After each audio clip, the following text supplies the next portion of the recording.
तो आज हम 12th की केमिस्ट्री का फर्स्ट चैप्टर सॉल्यूशंस पढ़ रहे हैं। उसमें हम पढ़ेंगे फिफ्थ टॉपिक, वो है सॉल्युबिलिटी। सॉल्युबिलिटी क्या होती है? Solubility is the maximum amount of solute that can be dissolved in a specific amount of solvent at a specific temperature. मतलब कि किसी पर्टिकुलर टेम्परेचर पे एक फिक्स्ड वॉल्यूम ऑफ सॉल्वेंट है हमारे पास, तो उसमें मैक्सिमम कितना सॉल्यूट डिसॉल्व हो सकता है, उसे सॉल्युबिलिटी कहते हैं। सॉल्युबिलिटी के तीन फैक्टर्स होते हैं जिस पे वो डिपेंड करता है। पहला कि सॉल्यूट और सॉल्वेंट का नेचर क्या होगा, दूसरा टेम्परेचर और तीसरा प्रेशर। सॉल्यूट और सॉल्वेंट के नेचर का मतलब है कि सॉल्यूट और सॉल्वेंट के बीच में इंटरमोलिकुलर अट्रैक्शन कैसा है, उस पर डिपेंड करेगा कि सॉल्यूट कितना सॉल्वेंट में डिसॉल्व होगा।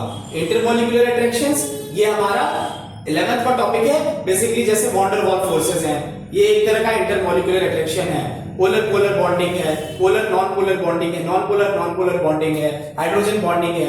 ये सारे डिफाइन करते हैं, ये बॉन्डिंग डिफाइन करती है एक सॉल्यूट और सॉल्वेंट का डिसोल्यूशन कितना होगा। Solubility of solids in liquid. Fifth topic में हमको जो सब टॉपिक पढ़ना है वो है solubility of solids in liquid और solubility of gas in liquids.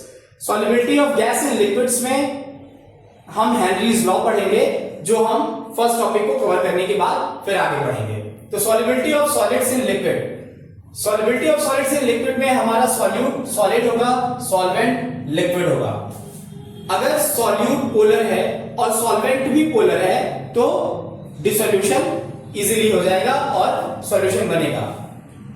Non polar solute है, नॉन पोलर सॉल्वेंट है तो भी डिसोल्यूशन होगा। लेकिन एक पोलर सॉल्यूट एक नॉन पोलर सॉल्वेंट में डिसॉल्व नहीं होता है और वहां पे डिसोल्यूशन नहीं होता है। तो सिंपल सी बात है कि अगर सिमिलर इंटरमोलिकुलर अट्रैक्शंस है सॉल्यूट और सॉल्वेंट के बीच में तो ही डिसोल्यूशन होगा। जब सॉल्यूट को हम सॉल्वेंट में, सॉलिड सॉल्यूट को सॉल्वेंट में डिसॉल्व करते हैं तो जो सॉल्यूशन बनता है, ये तीनों सॉल्यूट, सॉल्वेंट और सॉल्यूशन एक डायनेमिक इक्विलिब्रियम में होते हैं। इक्विलिब्रियम हमारा 11th का टॉपिक है, वहां पे हम स्टैटिक और डायनेमिक इक्विलिब्रियम पढ़ चुके हैं।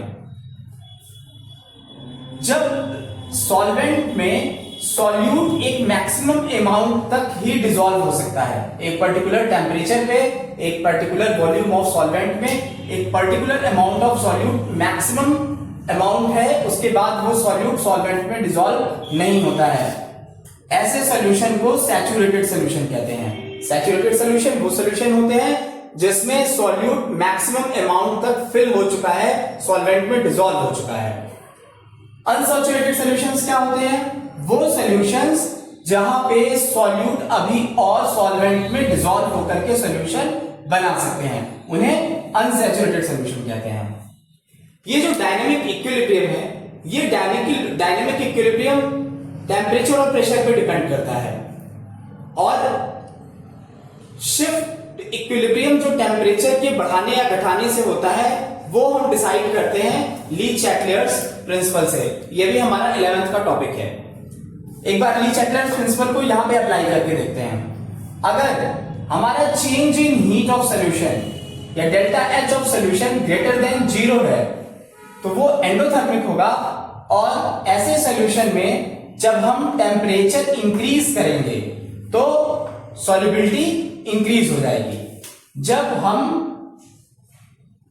ऐसा सॉल्यूशन जो एंडोथर्मिक है उसमें टेम्परेचर को इंक्रीज करेंगे तो सॉल्युबिलिटी, सॉल्यूट की उस सॉल्यूशन में सॉल्युबिलिटी इंक्रीज हो जाएगी। और जब हीट ऑफ सॉल्यूशन एक्सोथर्मिक है, that is delta H solution is less than 0, तो वहां पर टेम्परेचर इंक्रीज करने से सॉल्युबिलिटी डिक्रीज हो जाएगी। ये होता है ली-चैटलर्स प्रिंसिपल की वजह से, जो कहता है कि डायनेमिक इक्विलिब्रियम में जब हम टेम्परेचर या प्रेशर को बढ़ाते हैं तो वो इक्विलिब्रियम अपने आप को बैलेंस करने के लिए जो सॉल्यूशन है, डिसोल्यूशन है, उसको इंक्रीज या डिक्रीज कर देता है depending upon that the solution's heat is endothermic और delta H solution is exothermic.